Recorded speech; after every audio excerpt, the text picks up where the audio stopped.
What do you think about the administration's campaign of extrajudicial killing in the seas? Well, your terminology is right when you say extrajudicial. If there is any legal authority for this, it is not something that in now weeks and weeks of this occurring has been shared with the Congress. Why is that? Probably because it's a pretty flimsy case.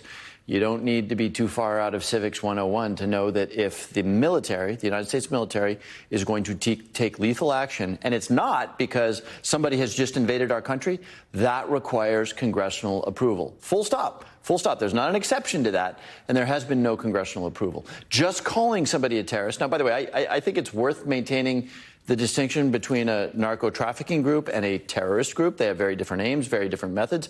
But even if you decide you're going to call them a terrorist group, that doesn't give you lethal authority. So, and you said it exactly right. The fact that these two individuals who apparently are, in an, armed combat against the United States, the fact that we didn't, these dangerous individuals, we didn't send them to Guantanamo, we didn't put them in a military tribunal or ask them to be prosecuted, we sent them back. Why? Because the moment those guys appeared in a U.S. courtroom, it would be evident that this is an illegal program.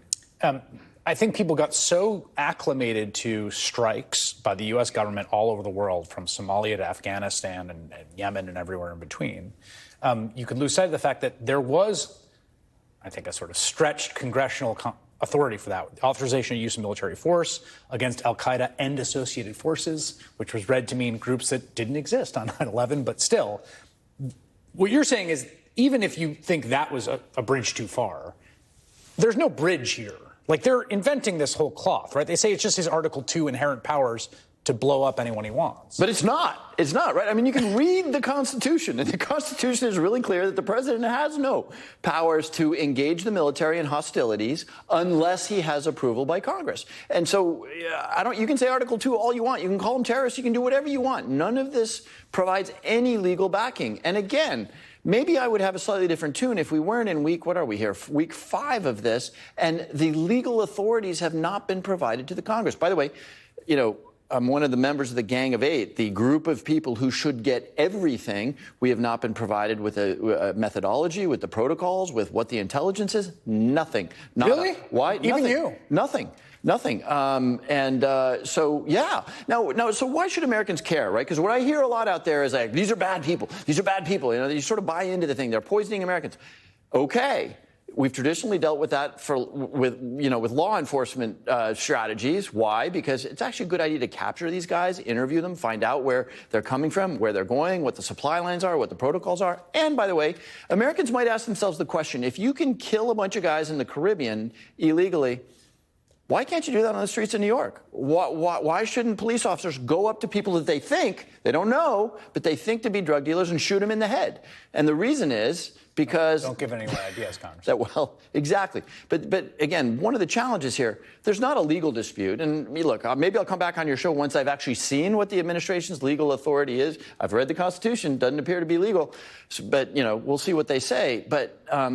Americans should be profoundly concerned. They should be asking themselves, if the administration can kill people illegally this way, where does the line get drawn? There's also illegal.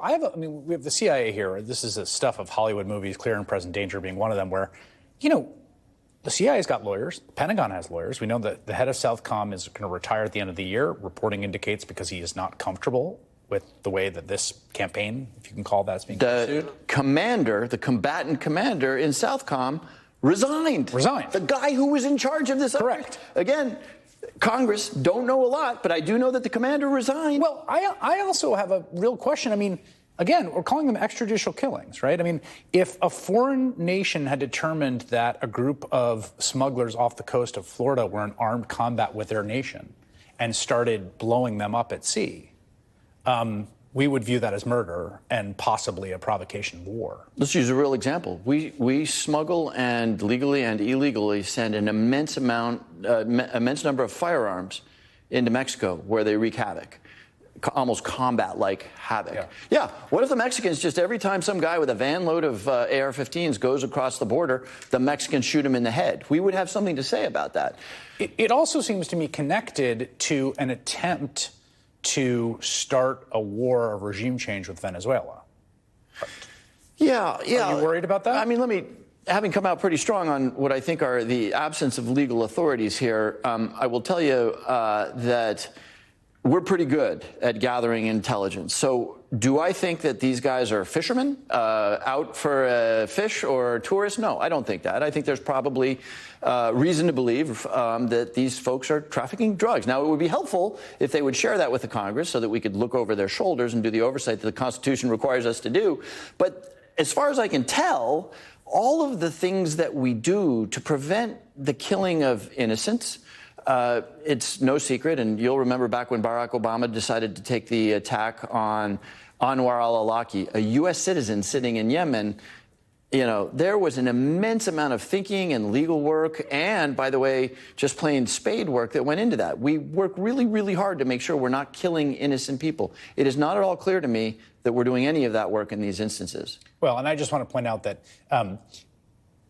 them being fishermen and them being drug boats are also not quite mutually exclusive. In fact, some of the reporting suggests these men are fishermen. That's mostly what they do, and are also maybe taking payments to run boats that have drugs on them, right? I mean, like, meaning yes. That, like, the idea that, like, these are, like, these hardened narco-terrorists who this is all they do in life. Like, it could also be possible that, like, mostly what they do is fishermen, and then someone says, we'll give you some money to run this. That's the other thing. That's a very good point. The equivalent of Pablo Escobar, whoever that may be today, is not the guy driving that boat. With an outboard motor going 6 miles into Trinidad and Tobago? These guys, look, I've watched this counter-narcotics stuff for years.